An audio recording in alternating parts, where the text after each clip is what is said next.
The joy is near tangible as residents of Akko local government come out in their numbers to appreciate the upgrading of Kano General Hospital to a federal medical center.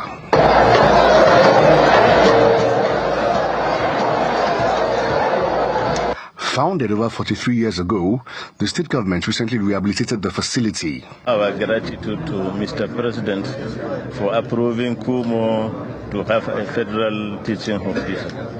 So you see, it is tumultuous, emotional. Everybody is here. So we want to show the world that to choose Kumo out of all the cities and towns, not in the state only, in the whole federation.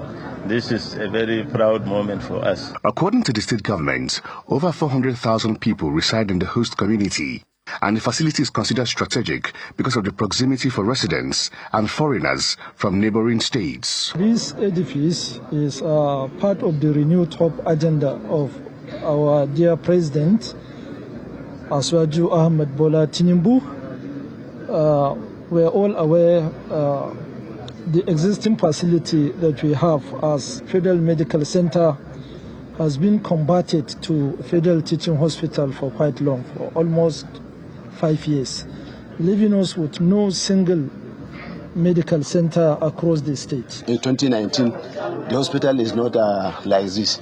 So by providing the infrastructural improvement and equipment in the hospital, so it stands with the time.